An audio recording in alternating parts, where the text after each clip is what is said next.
My daughter-in-law called the cops to have me thrown out of her house, telling the 911 operator I was an aggressive trespasser. She thought she was putting me in my place, a final humiliating power move. She had no idea that the deed to her beautiful suburban castle was in my name, and that I was her secret landlord. She wasn't just calling the police on her mother-in-law. She was illegally harassing the property owner. She thought she was kicking me out. She was actually giving me the legal grounds to kick her out. Before I begin, I just want to say thank you for taking the time to hear my story. If you're comfortable, let me know where you're listening from and what time it is where you are. Now let me tell you my story. My name is Genevieve Price, though my friends call me Jenny. For 40 years, I navigated the sharp-edged world of commercial real estate lending, retiring as a senior vice president from one of Charlotte's largest banks. I am a woman who understands the language of numbers, the solid, irrefutable truth of a property deed, and the vast, cavernous difference between ownership and aspiration. At 68, my life is now a quiet, ordered affair, lived out in a charming historic bungalow in Dilworth, a neighborhood of old trees and even older money. My life is built on a foundation of prudence, hard work, and a deep, abiding belief in the security of assets. This belief is the root of my greatest secret. 5 years ago, my son Marcus, a good man with a heart softer than his judgment, wanted to buy a house with his wife, Danielle. But the house they wanted, a sprawling new construction monolith in the aspirational suburb of Ballantyne, was far beyond their means. Danielle, a real estate agent herself, was obsessed with it. To her, it was not a home. It was a testament, a 5-bedroom, 4-bath declaration that she had arrived. She saw the house as a stage for the life she intended to perform. I love my son and I adore my grandson Leo. I wanted them to have a stable, beautiful home. But I have never trusted Danielle. I have seen the brittle insecurity behind her designer sunglasses, the dismissive curl of her lip when she looks at my old-fashioned ways. Her ambition is a hungry, grasping thing, and her character, I feared, was a shallow foundation upon which to build anything of lasting value. So, I made a decision born of love and tempered by a lifetime of risk assessment. I did not give them a down payment. That would have been a gift without leverage. Instead, I made an investment. Through my lawyer and lifelong friend, Lorraine Bishop, I created a discreet limited liability company, the Queen City Property Group. Under that anonymous corporate veil, I purchased the Ballantyne house outright with cash. The arrangement was a masterpiece of quiet control. Marcus and Danielle were told that a private investor, impressed by their potential, had agreed to act as their lender, offering them a unique rent-to-own opportunity with a very favorable mortgage rate. Every month, they dutifully paid a modest sum, a figure I knew was less than half the market rental value, to a P.O. box managed by Lorraine. They received official-looking statements from the Queen City Property Group. They believed with all their hearts that they were homeowners building equity, living the suburban dream. They were not. They were tenants. And I, Genevieve Price, the quiet, retired mother whom Danielle treated with a thinly veiled, condescending pity, was their silent, secret landlord. For 5 years, I have subsidized their lifestyle, my generosity a hidden scaffolding supporting the beautiful house of cards they called their life. I did it for my son. I did it for my grandson. I waited patiently, for the day Danielle might grow into the grace of her surroundings. I did not know that she would instead try to use the very home I provided as a weapon against me. Danielle's disrespect was not a sudden storm, but a slow, corrosive drizzle that had been eroding the landscape of our family for years. She was the queen of the backhanded compliment, the master of the passive-aggressive jab. Her home in Ballantyne was her castle, and whenever I crossed its threshold, I was made to feel less like a beloved grandmother and more like a visiting peasant who had tracked mud on the royal carpets. A prime example of her particular brand of cruelty occurred last Easter. I had invited them all to my home in Dilworth for dinner, but Danielle had insisted, with a voice as sweet as poison, that it was just too much for me to handle. "No, Jenny, we insist on hosting," she'd said over the phone, her use of my first name a subtle but constant assertion of her status as my peer, not my junior. "You just come here and relax. Don't bring a thing." Of course, I couldn't show up empty-handed. I spent 2 days preparing my signature dishes, a slow-roasted leg of lamb with rosemary and garlic, and my famous sweet potato soufflé, a recipe passed down from my own grandmother. I also brought a gift for my grandson, Leo, a beautiful leather-bound collector's edition of The Adventures of Huckleberry Finn, a book I had loved as a child. I arrived at the Ballantyne house to find it in a state of performative perfection. Danielle, dressed in a crisp white linen dress that probably cost more than my monthly utility bills, greeted me at the door. "Oh, Jenny, you brought food," she said, her eyes flicking dismissively over the heavy casserole dishes in my hands. "You really shouldn't have. I have a caterer."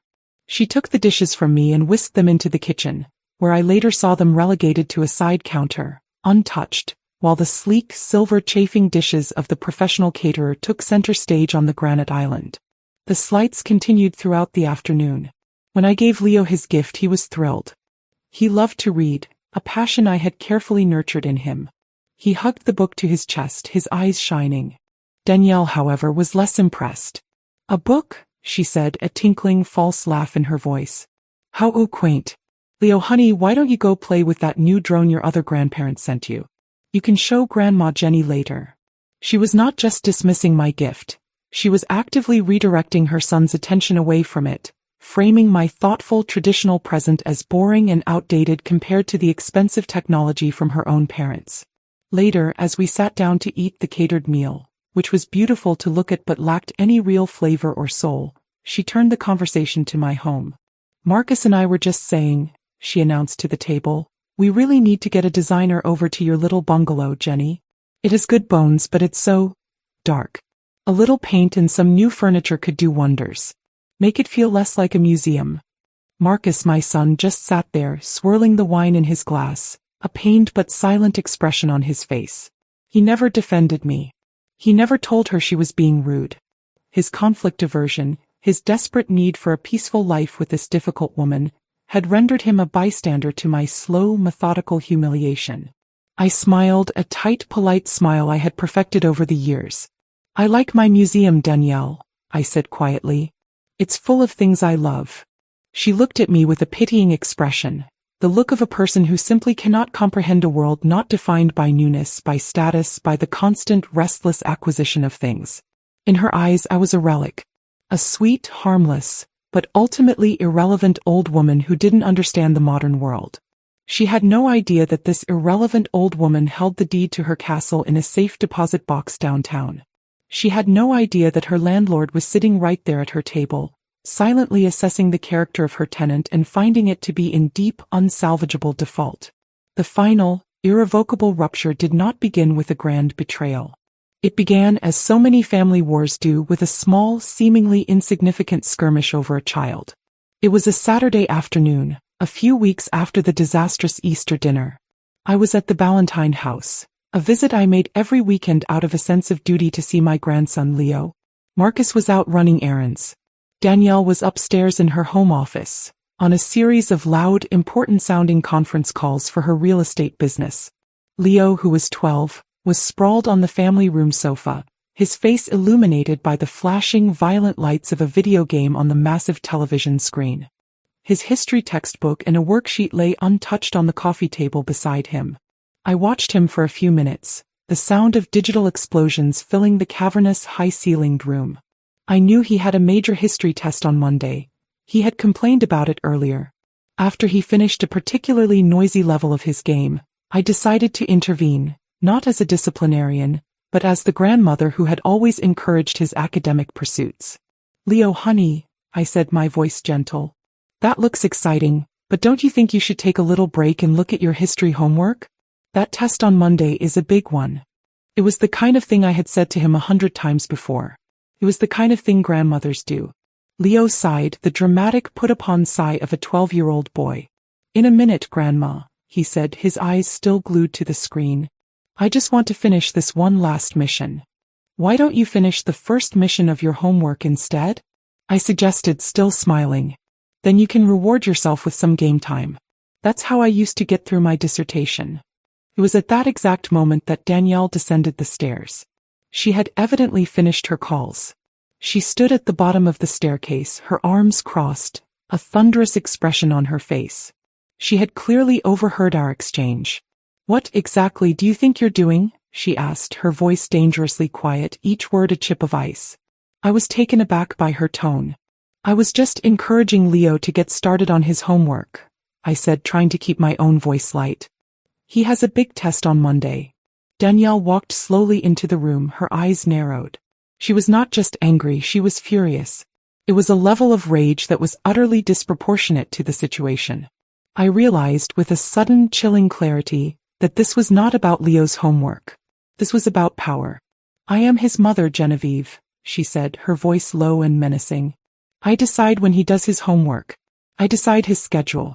I decide what is important. And I will not have you coming into my house and undermining my authority with my own child.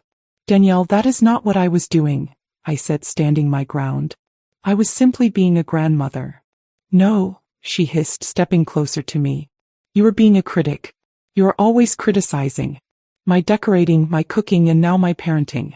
You walk in here with your quiet, judgmental little smile and you act like you are the queen and this is your court.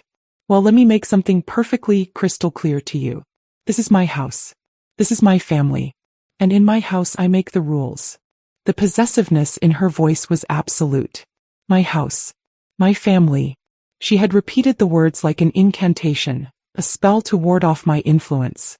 She saw my gentle reminder to my grandson not as an act of love, but as a territorial challenge, a threat to her dominion over the castle I had provided for her. I think you are overreacting, I said, my own voice now tinged with a cold, steely edge. And I would appreciate it if you did not speak to me in that tone. That was my mistake. My refusal to back down, my quiet assertion of my own dignity, was a spark on a leaking gas line. Her face, which had been a mask of controlled fury, twisted into something ugly and unrestrained. Oh, you would appreciate it, she sneered, her voice rising to a shrill, piercing pitch. You would appreciate it? You know what I would appreciate? I would appreciate it if you for once knew your place. You are a guest in this house. A guest. And right now, you are a guest who is no longer welcome. She was breathing heavily, her chest rising and falling. She looked at me with a hatred so pure and so profound it was shocking. The small, insignificant disagreement over homework had metastasized in a matter of moments into a full-blown declaration of war. And I had no idea how far she was willing to take it. In the ringing silence that followed her outburst, Danielle's eyes darted around the room as if searching for a weapon. Her gaze fell upon her smartphone lying on the kitchen counter. And in that moment, a new, terrible idea seemed to dawn on her. A way to escalate this conflict to a level from which there could be no return. It was a way to not just win the argument, but to utterly and completely humiliate me, to assert her dominance in the most dramatic and brutal way imaginable.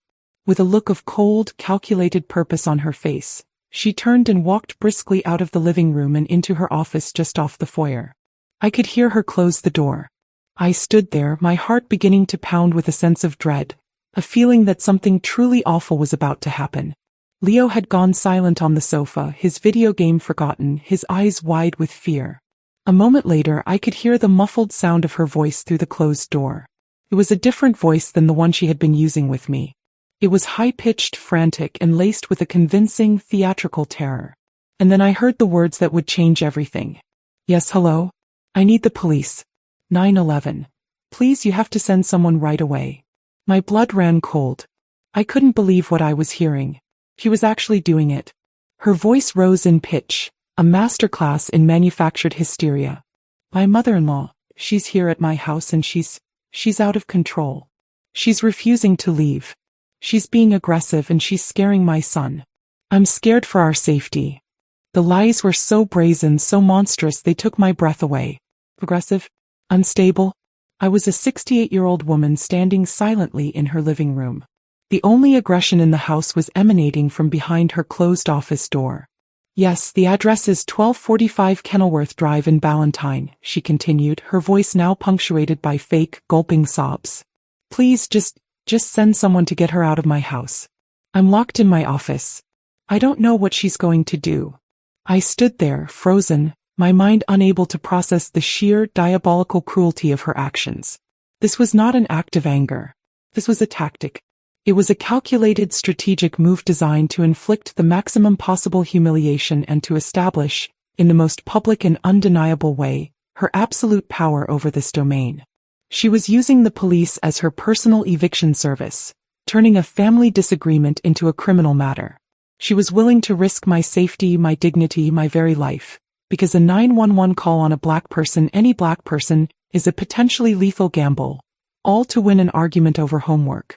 Leo, who had heard everything, scrambled off the sofa. His face was pale, his eyes swimming with tears. "Grandma," he whispered, his voice trembling. "Why is she doing that? You didn't do anything." I knelt down and pulled him into a hug, my own body now shaking with a mixture of rage and a deep primal fear. "It's okay, baby," I whispered, my voice a poor imitation of the calm I wanted to project. "It's going to be okay. Your mother is she's very upset."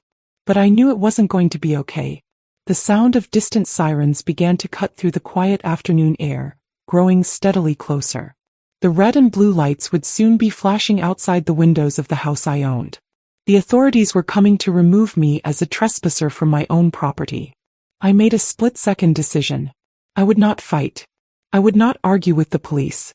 I knew how quickly a situation like this could escalate, how a black woman, even a well-dressed elderly one, trying to explain a complex property dispute to armed officers in the middle of a tense domestic call, could be perceived as belligerent, as a threat.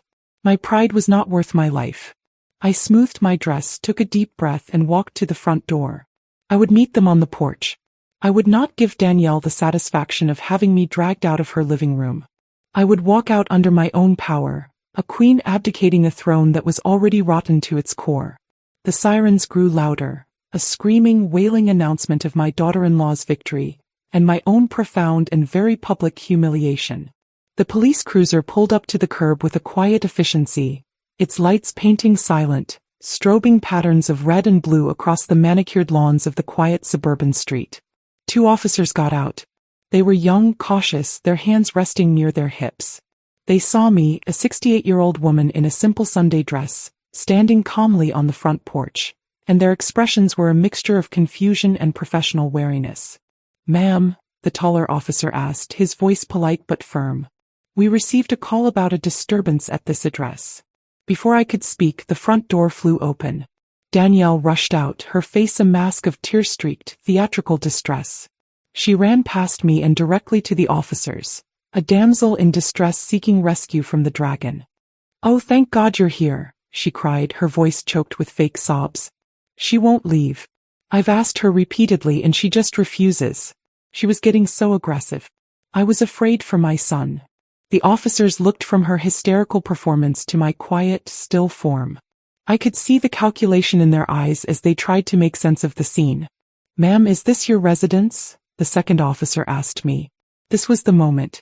The moment I could have detonated the entire situation. I could have said, "As a matter of fact, it is. I own this house. Here is the key. And this woman is my tenant." But I knew what that would sound like.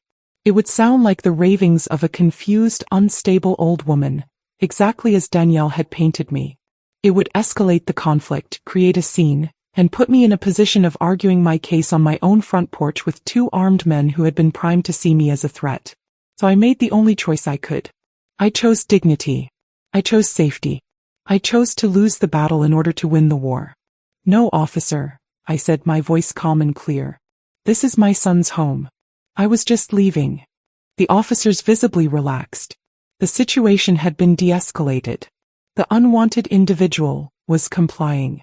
"All right then," the taller officer said, nodding. "Why don't you go on and do that? We'll stay here until you've departed." It was a profound, soul-crushing humiliation. To be supervised by the police as I was escorted off my own property. I walked down the stone path to my car, every step a small, sharp agony.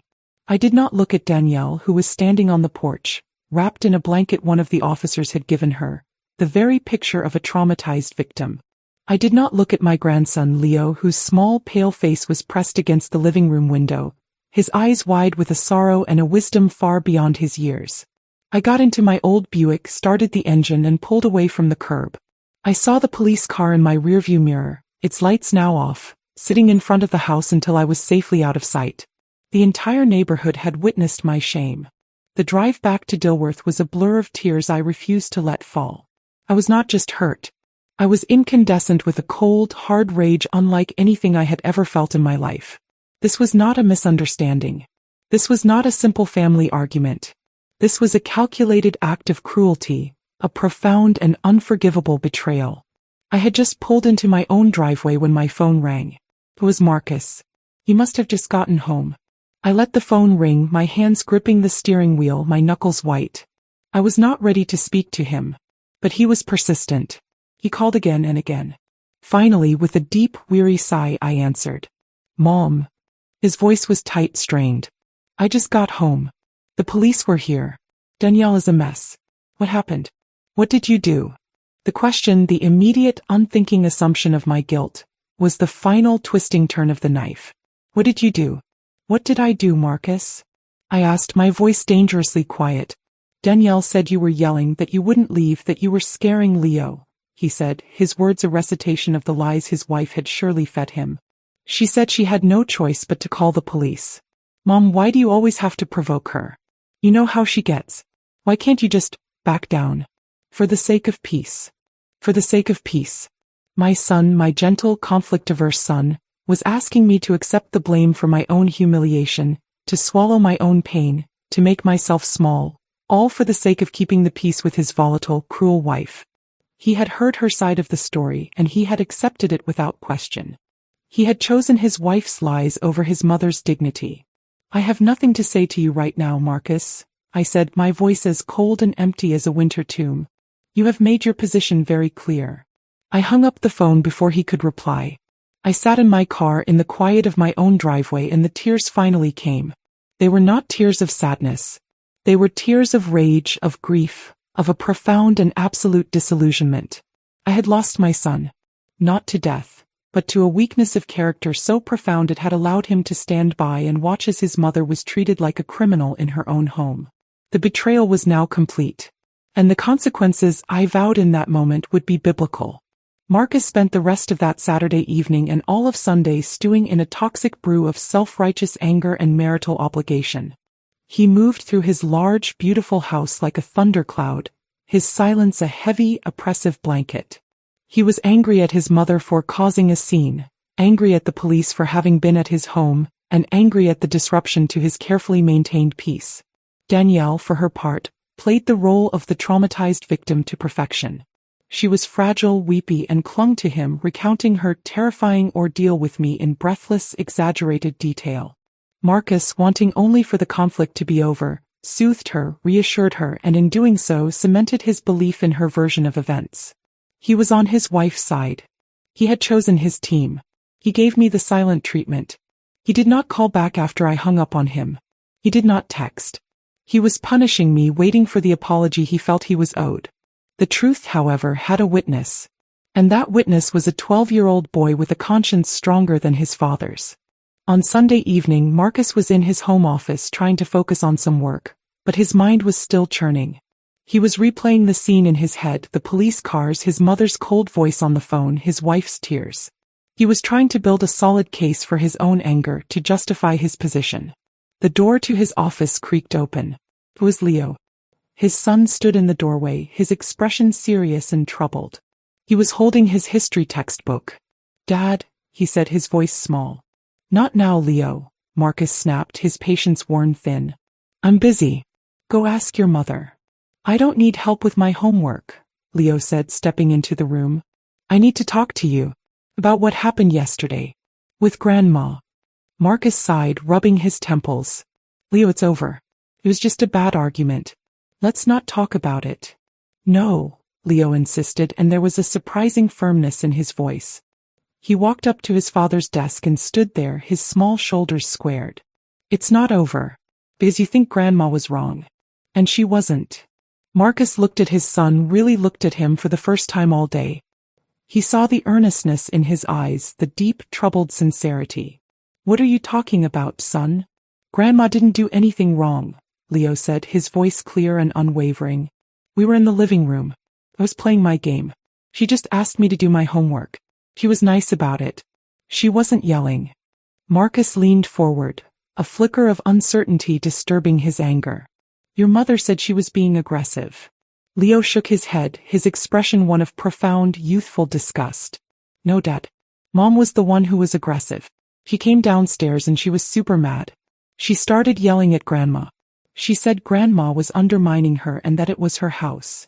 The words, the simple, unvarnished truth coming from his own child, began to chip away at the foundation of Marcus's anger. And Grandma, she didn't yell back, Leo continued, his own eyes welling up with tears now. She just stood there. She told Mom not to talk to her like that. And that's when Mom got really mad. She went into her office and she called the police. And she lied, Dad. The word hung in the air between them. Lied? What do you mean she lied?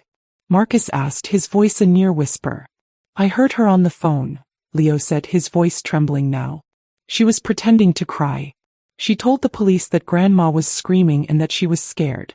But Grandma was just standing there. She was quiet. Mom lied to you too when you came home. It wasn't like that at all. She was just being mean to Grandma like she always is. And it wasn't fair.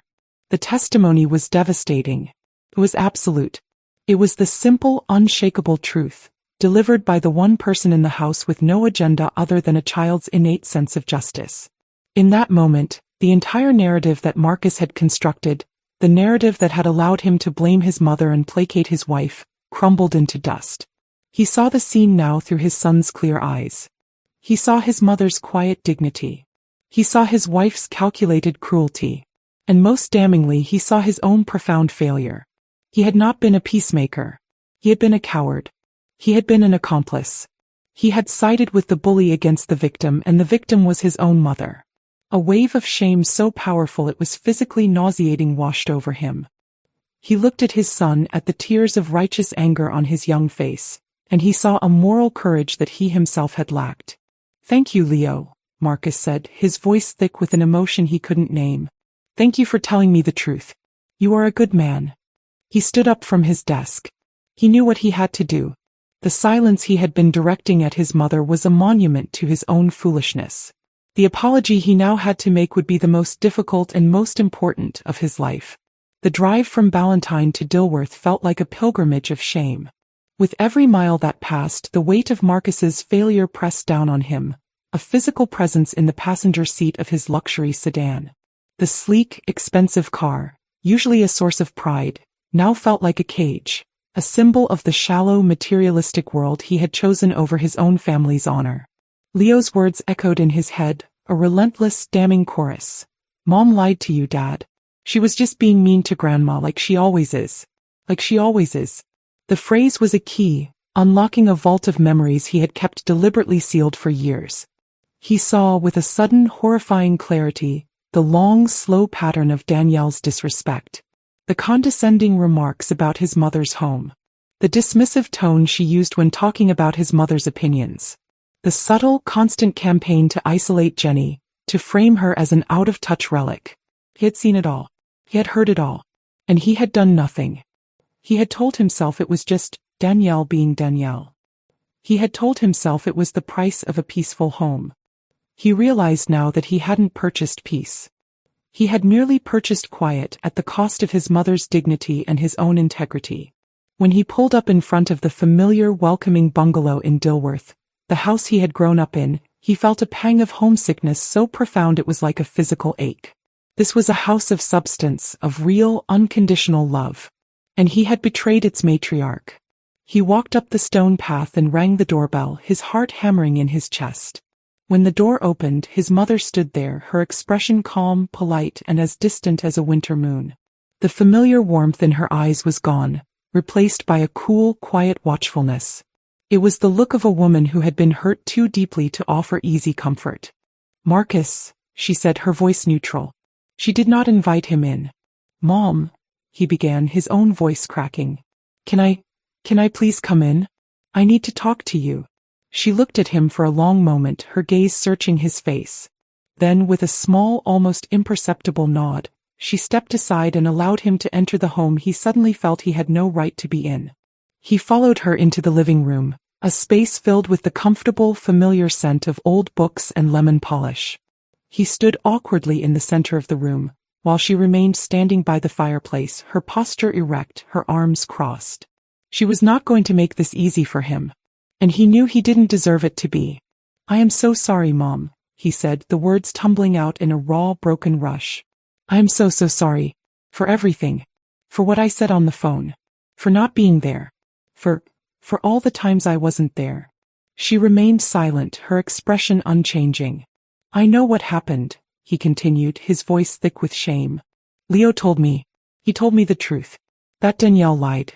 That you didn't do anything wrong. And I believed her. I chose to believe her because it was easier. And that is a failure on my part that I don't know how I will ever forgive myself for. He finally looked up and met her eyes, his own swimming with tears. I have been a coward, Mom. I have let her disrespect you for years. I saw it and I ignored it because I didn't want to fight. I traded your honor for a quiet life. And there is no excuse for that. None. I am so ashamed. He sank onto the edge of the sofa, burying his face in his hands, his shoulders shaking with a deep, racking sob. He was not just apologizing for Saturday. He was apologizing for a decade of silent complicity. Genevieve watched him for a long moment. The icy wall around her heart began to thaw just a little. This was not a performance. This was real. This was the broken, remorseful son she had raised, finally emerging from the fog of his wife's influence.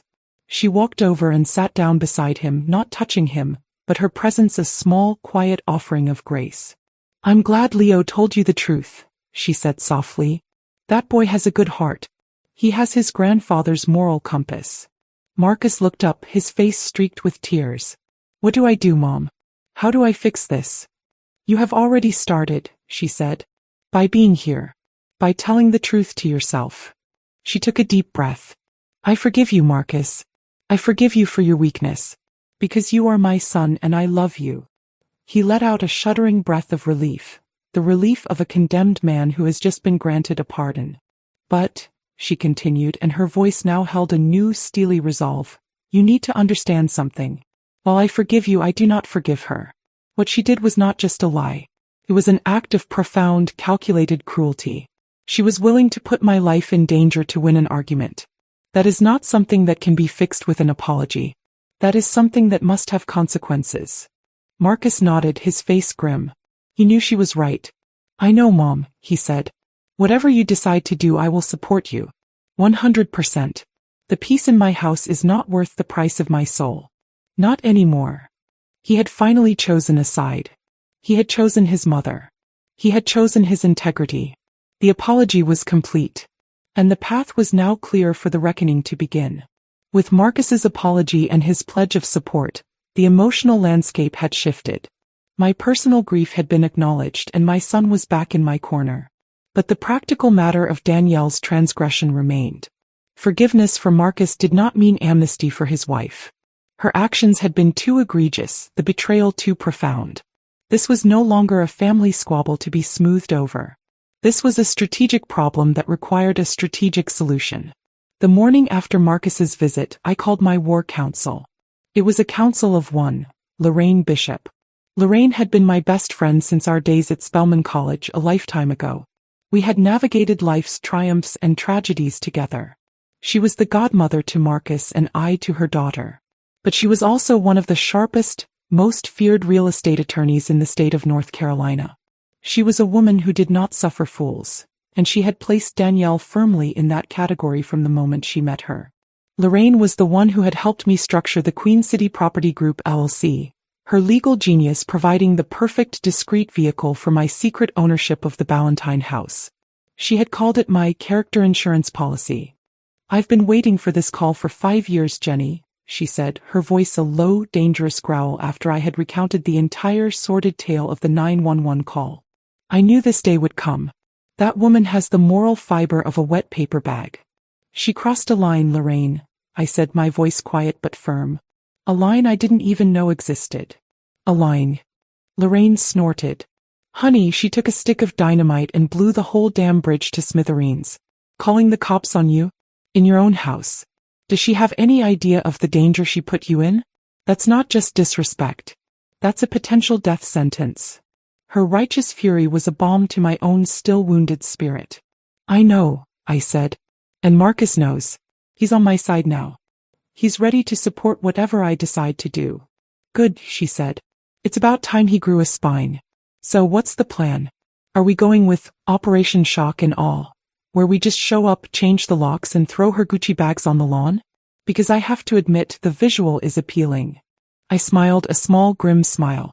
As satisfying as that would be, no. We need to do this properly. We need to do it legally. We need to do it in a way that is clean, quiet, and utterly devastating. I don't want a messy public fight. I want a quiet, professional execution.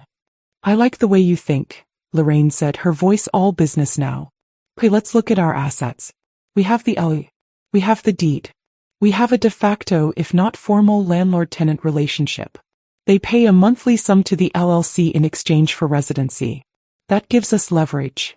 She was quiet for a moment, the sound of her tapping on a keyboard coming through the phone. I could almost see her in her office, her sharp legal mind sifting through decades of real estate law. Her actions, Lorraine said, thinking aloud, could be legally defined as a breach of the terms of their tenancy. You can't just call the cops and file a false report on your landlord. That constitutes harassment. It creates a hostile living environment for the property owner, even if the owner isn't physically living there. It's a clear violation. So what does that mean legally? I asked.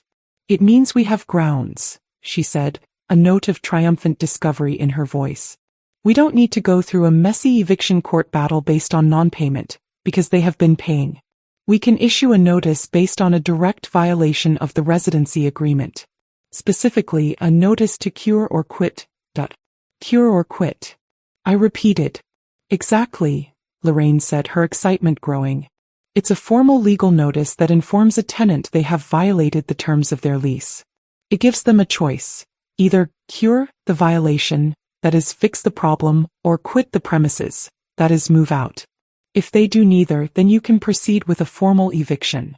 The beauty of the strategy began to dawn on me. It was elegant. It was surgical. And what, I asked, my heart beginning to beat a little faster, would be the cure in this situation? Lorraine laughed, a low, throaty, and deeply satisfied sound. Well, that's the beautiful part, isn't it?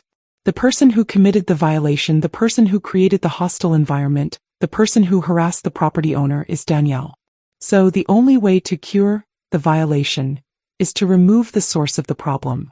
The plan was now clear, shining with a cold, brilliant light. We would not evict the family. We would not punish my son or my grandson. We would surgically excise the cancer. So we send them a notice, I said, verbalizing the final step. And we tell them that Danielle has 30 days to permanently vacate the property. If she leaves, Marcus and Leo can stay. If she doesn't, they all go. That's the ball game, Lorraine confirmed. We put the choice and the entire future of her family's housing squarely in Marcus's hands. We force him to finally, formally, and legally choose between his mother's dignity and his wife's presence in that house. It's perfect, Jenny. It's absolutely, legally, poetically perfect. The War Council was adjourned. The strategy was set.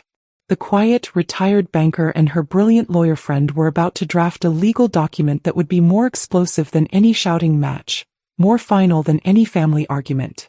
The reckoning was coming, and it was going to be served on official letterhead. The days that followed my call with Lorraine were filled with a quiet, focused intensity. The war room was now Lorraine's stately law office in uptown Charlotte, a space of hushed carpets, antique law books, and the quiet hum of immense legal power. I spent 2 afternoons there not as a grieving mother but as a client, a CEO overseeing a critical acquisition, the acquisition of my own peace of mind. Lorraine approached the task of drafting the legal documents with the meticulous, almost joyful precision of a master craftsman. This was not just another legal filing for her. This was a righteous cause. She saw it as a chance to use the full weight and power of the law, a system so often used to protect the powerful, to defend a good woman from a petty tyrant. The key to this, Jenny, she explained as she sat at her large, polished desk, her computer screen filled with dense legal text, is to make it completely, utterly, and boringly professional. There can be no hint of emotion, no trace of personal animus. This document must read as if it were written by a faceless corporate entity dealing with a standard tenant violation. The cold, impersonal nature of it is what will make it so devastating. He was right. A screaming, emotional letter would be something Danielle could dismiss as a family drama. A formal legal notice from the Queen City Property Group LLC was an entirely different beast. It was a corporate action and it was unanswerable. The package she assembled was a work of art, a triptych of irrefutable truth. The first document was a simple, clean cover letter, printed on the LLC's official letterhead. It was addressed to the occupants of 1245 Kenilworth Drive. It stated in dry, formal language that a review of their tenancy had revealed a significant breach of their residency agreement and that the attached documents provided the details and the required legal remedy. The second document was the proof. Lorraine had the official certified copy of the property deed from Mecklenburg County, clearly showing the owner as Queen City Property Group, LLC. Alongside it, she included a certified copy of the LLC's Articles of Incorporation, the document filed with the North Carolina Secretary of State. And on that document, in the space for the company's sole proprietor and registered agent, was my name, Genevieve A. Price. There was no ambiguity. There was no room for argument. It was a matter of public record. The foundation of Danielle's entire world, her ownership of that house, was a legal fiction, and this document was the proof. The third and final document was the weapon itself, the formal notice to cure violation or quit premises. Lorraine had spent hours crafting the language of this notice, ensuring it was legally ironclad. It began by citing the specific, implied terms of their tenancy agreement, which included the right to quiet enjoyment and the prohibition of any acts of harassment, intimidation, or endangerment directed at the property owner or their representatives. Then came the description of the violation. It was described in the driest, most clinical terms imaginable. On the afternoon of Saturday, October 12th, the primary occupant, Ms. Danielle Price, did knowingly and maliciously initiate a false emergency services call to 911. In this call, Ms. Price made false and defamatory statements regarding the property owner, Ms. Genevieve Price, accusing her of aggressive behavior and trespassing. This action resulted in an unnecessary and potentially dangerous police intervention. This act constitutes a severe breach of the tenancy agreement, specifically defined as tenant harassment of the property owner. The notice did not mention the family argument. It did not mention Leo's homework or Danielle's feelings of being undermined. It stripped the incident of all its emotional context and reduced it to a single, stark, and legally actionable event. A tenant had harassed a landlord. And then came the final section, the ultimatum itself, laid out in clear, numbered points that left no room for misinterpretation. 1. The tenant, Danielle Price, has created a hostile and untenable environment for the property owner. Therefore, to cure this violation, the source of the harassment must be removed. Danielle Price must permanently vacate the property located at 1245 Kenilworth Drive within 30 calendar days of the receipt of this notice. 2. Upon confirmation that Danielle Price has vacated the premises, the tenancy agreement will be formally redrawn in the name of the remaining occupant, Marcus Price, at the same monthly rate. This will allow Marcus Price and his minor child, Leo Price, to continue their residency. 3. Should Danielle Price fail to vacate the premises within the specified 30-day period, the violation will be considered uncured. In this event, the occupants will be required to quit the premises. Formal eviction proceedings will be initiated by the Queen City Property Group, LLC, against all current occupants on the 31st day. It was perfect. It was a legal and strategic masterpiece. It did not just punish Danielle. It forced Marcus to be the agent of that punishment. Protected my grandson. And it framed the entire conflict not as a messy family drama, but as a simple, straightforward business transaction. When Lorraine printed out the final package, the heavy paper crisp and official, I felt a sense of profound and slightly terrifying power. This was the consequence. This was the reckoning. And it was about to be delivered by a man in a uniform with a summons and a smile. The day the notice was served was a Wednesday. I knew the exact time it was happening.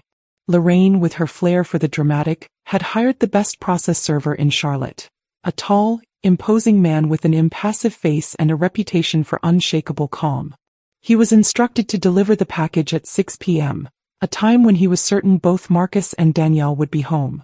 I spent that afternoon in my garden, my hands deep in the rich, dark soil, trying to ground myself. I was not nervous. I was not gleeful.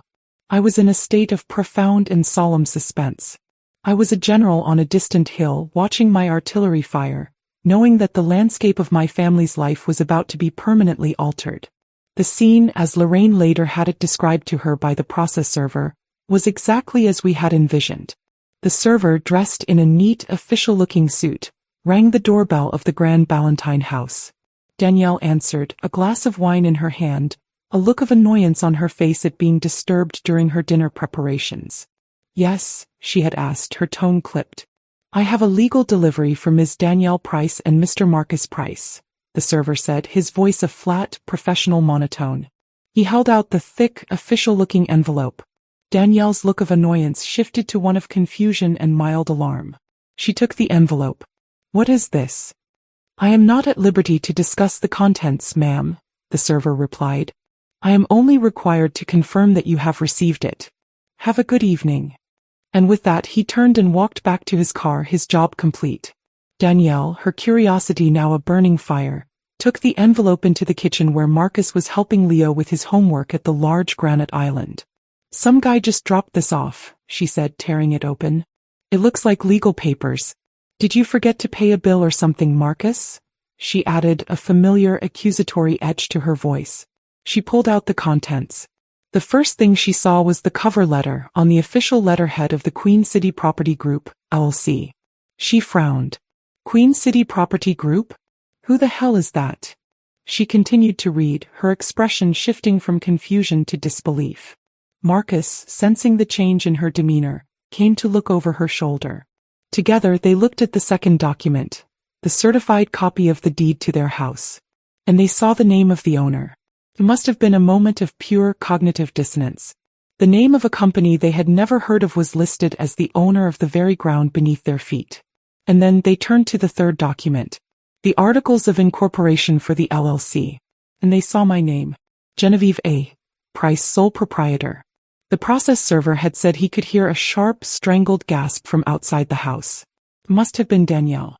In that single stunning moment, her entire world had been turned upside axle. The house she had lorded over, the symbol of her status, the foundation of her identity, was not hers. It was mine. The power dynamic of her entire life, her entire marriage, had been obliterated in the space of a single sentence on a legal form. She was not the queen in her castle. She was a tenant. And her landlady was the woman she had, just days before, had the police escort from the premises. Marcus, she would have seen, was just as shocked, but his shock would have been of a different flavor. It would have been the dawning, horrified understanding of the depth of his mother's long-term planning, and the magnitude of his wife's catastrophic miscalculation. And then, together, they read the final document. The notice to cure or quit. They read the clinical, damning description of Danielle's 911 call, framed not as a moment of pique, but as a legal violation. They read the ultimatum. Here. The choice. Danielle must leave. Or they all would. The power she had wielded so cruelly had been revealed as a complete illusion. The very house she had used as a weapon to humiliate me had just been turned into the instrument of her own potential exile. The notice had been served. The 30-day clock had started ticking. And the Queen of Kenilworth Drive had just been handed her own eviction notice. The legal notice was not a bomb that exploded in the center of their lives. It was a slow-acting, deeply corrosive poison that began to eat away at the foundations of their marriage from the inside out. The document, with its cold, formal language and its irrefutable proof of my ownership, had stripped Danielle of her primary source of power, the house itself. It was no longer her house. It was my property. And she was no longer the queen of the castle. She was a tenant in breach of her lease. The ultimatum was the masterstroke, the part of Lorraine's plan that I admired the most for its surgical precision. It was not a blanket punishment. It did not target my son or my grandson. It targeted only the source of the problem, Danielle. It presented a clear, binary choice, a path to resolution that was entirely dependent on her actions. The notice laid it out in language that was impossible to misinterpret. You, the occupants, are in violation of your tenancy agreement due to the actions of one occupant, Danielle Price. You have 30 calendar days to cure this violation. The cure is defined as the permanent and complete vacating of the premises by Danielle Price. If the cure is successfully implemented within the 30-day period, the tenancy agreement will be considered restored. A new lease will be drafted and executed in the name of the remaining adult occupant, Marcus Price, allowing him and his minor child, Leo Price, to continue their residency under the existing financial terms. If the cure is not implemented within the 30-day period, all occupants will be required to quit the premises. Formal eviction proceedings will be initiated on the 31st day. The genius of the document was that it reframed the entire conflict.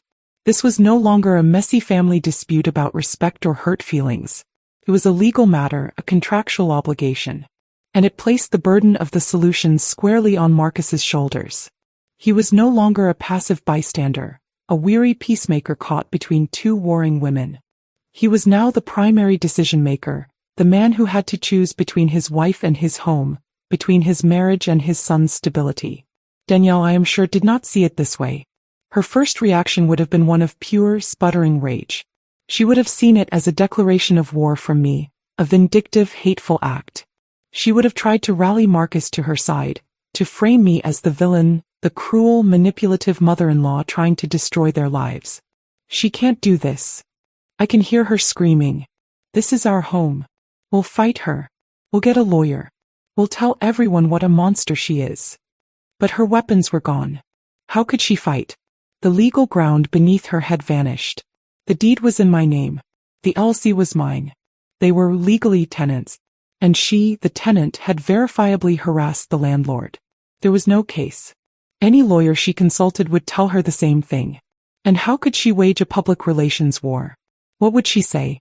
My mother-in-law, who secretly bought us a luxury house and let us live in it for a fraction of its cost for 5 years, is now asking me to leave after I falsely reported her to the police as an aggressive trespasser in that very house. The narrative was not on her side. Her only remaining weapon was her influence over my son. And that too had been fatally weakened. Marcus was now armed with the truth from Leo, and with the profound gut-wrenching shame of his own complicity. The ultimatum did not force him to choose between me and her. It forced him to choose between the past and the future. The past was a continuation of his life of quiet desperation, of constantly placating a toxic, disrespectful wife. The future was a chance to build a peaceful, stable home for his son, free from the constant turmoil and disrespect that Danielle created. The ultimatum was not just a legal document. It was a moral test for my son. It was a final exam. For 30 days he would be forced to live with the consequences of his wife's actions and decide what kind of man he truly wanted to be. The choice was his: cure the problem or be evicted by it. The 30 days that followed were, as Marcus later described them to me, a month-long descent into a special kind of hell. The beautiful, spacious house in Ballantyne became a pressure cooker, the air thick with unspoken ultimatums and the ticking of a legal clock. Danielle, stripped of her legal power, deployed her entire arsenal of emotional and psychological warfare. She cycled through every tactic in her manipulative playbook. First came the rage. He screamed. He threw things. She accused Marcus of being a spineless mama's boy, of betraying her, of siding with the crazy old woman who was trying to ruin their lives. She called me every name imaginable, her voice echoing through the large, empty rooms of the house that was no longer hers to command. Marcus, for the first time, did not try to placate her. He just stood there and let the storm break against him, his silence a new and unfamiliar wall she could not breach. When rage failed, she turned to tears. She became the victim. She would cry for hours, sobbing about how she had been humiliated, how her life was being destroyed, how she couldn't believe the man who was supposed to love and protect her was letting his mother do this to her. She would appeal to their history, to their love, to the family they had built. "Are you really going to throw me out on the street, Marcus?" she would wail. "Are you going to make your own wife homeless?" He would respond, his voice quiet but firm, "You are not being thrown out, Danielle. You are being asked to leave a house that does not belong to you, as a direct consequence of your own actions. This is not about my mother. This is about what you did." When tears failed, she tried seduction and promises. She would be sweet, affectionate, the loving wife he had first fallen in love with. She would promise to change. She would apologize for her moment of anger. She would suggest they go to therapy, that they could work through this. "We can fight her together, baby," she would whisper. "Don't let her win. Don't let her break us apart." But Marcus, his eyes now fully open, saw the performance for what it was. It was a tactic, not a transformation. He knew that any change would be temporary, lasting only until the threat was removed. The final week was a campaign of cold, silent warfare. She gave him the silent treatment, hoping to wear him down, to make the atmosphere in the house so unbearable that he would capitulate just for a moment's peace. She would pointedly pack a single box, leaving it in the middle of the living room as a constant, guilt-inducing monument to his betrayal. Throughout it all, Marcus held firm. His resolve was bolstered by two things. The first was the quiet, unwavering support of his son. Leo, who understood the stakes with a child's simple clarity, would give his father small nods of encouragement, a quick hug, a whispered, "You're doing the right thing, Dad." He was Marcus's moral compass. The second was a single brief phone call he had with me in the middle of that month. He had called, his voice strained, and said, "This is the hardest thing I've ever done." I had replied, my own voice gentle but unyielding, "I know it is, son. But you are not just choosing a house. You are choosing a life. You are choosing what you are willing to accept for yourself and what you are willing to model for your son. I will support whatever decision you make. But you have to be the one to make it." The climax came on the 29th day. It was a Friday evening. The deadline was noon the next day. Danielle, her face pale and drawn, made her final stand in the large, open-plan kitchen. "So this is it?" she asked, her voice a low, trembling mixture of disbelief and fury. "You're really going to do it? You're going to kick me out?" Marcus stood across the granite island from her, his expression weary but resolute. "I'm not kicking you out, Danielle," he said. "I am asking you to honor the terms of the notice. I am choosing to stay in this house with my son. The terms for that are clear. And you are the one who created those terms." "Because of one stupid mistake," she shrieked. "It was not a mistake," he said, and his voice was colder than she had ever heard it. "It was a choice. You chose to call the police on my mother. You chose to lie. You chose to humiliate a woman who has done nothing but help us. And now I am making a choice. I am choosing peace. I am choosing respect. I am choosing a home where my son doesn't have to watch his grandmother be treated like trash. And if the price of that home is you not being in it, then yes. That is the price I am willing to pay." The finality in his voice was absolute. She stared at him, and in that moment she finally understood. She had lost. Her power, her influence, her control over him, it was all gone. She let out a single, ugly, mirthless laugh. "Fine," she spat. "Fine. You want this house so bad. You can have it. You and your sainted mother. I hope you're very happy in it." She turned, walked up the stairs, and began to pack her bags in earnest. The choice had been made. The ultimatum had been met. The cure had been implemented. And the queen, at long last, was being exiled from the castle. The day after Danielle left was a Saturday. The silence in the big Ballantine house was not empty. It was peaceful. The oppressive weight of her personality, the constant, simmering tension she created, was gone. It was as if the house itself could finally breathe a sigh of relief. I drove over that afternoon. I didn't call first. I just came. When Marcus opened the door, he looked tired, but he also looked lighter, as if a great burden had been lifted from his shoulders. He gave me a hug, a real one, the kind he hadn't given me in years. "Hi, Mom," he said, his voice quiet. "Come on in." I stepped inside. The house felt different. Felt like a home again. Leo came running from the living room and threw his arms around my waist, burying his face in my side. "You're back, Grandma," he said, his voice muffled. "I'm back, baby," I said, stroking his hair, my heart full. We didn't talk about Danielle at first. We just existed in the new, quiet peace. I helped Marcus and Leo make lunch.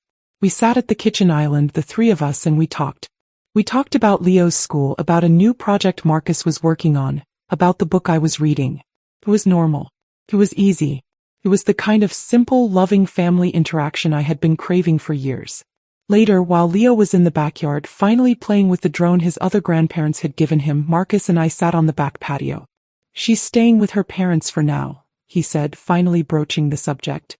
"She's not happy." "I didn't expect she would be," I said. He looked at me, his eyes full of a new, hard-won wisdom. "I am so sorry, Mom. For everything. For how long it took me to see. I was so afraid of the fighting, of the conflict, that I let it happen. I let you pay the price for my peace." "We all make mistakes, Marcus," I said. "The important thing is what we do after we realize we've made them." "I know what I have to do now," he said. I have to be a better father to Leo. I have to teach him what real strength and respect look like. And I can't do that in a house full of anger. He was right. He had finally truly understood. The following week, Lorraine drew up the new lease. It was a formal legal document between the Queen City Property Group, LLC, and Marcus Price. It laid out the terms of his residency, the same modest monthly payment he had always made. He signed it in Lorraine's office, a quiet, solemn act that solidified his new reality. He was no longer living a lie. He was a tenant, but he was a tenant in a peaceful, stable home that he could now truly make his own. I have not transferred the deed to him. Not yet. He needs to stand on his own 2 feet for a while, to prove that the change in him is real and lasting. But one day perhaps the house will be his in truth and in name. For now I have reclaimed what was mine. Not just the property but my dignity, my peace of mind, and my relationship with my son and grandson. The revenge was not in the eviction. The revenge was in the restoration. I had surgically removed the source of the poison, and in doing so I had saved the patient. I had lost a daughter-in-law, but I had gotten my family back. And as I sat on the patio of my house watching my grandson fly his drone in the golden afternoon light, I knew with a deep and profound certainty that it was the best deal I had ever made.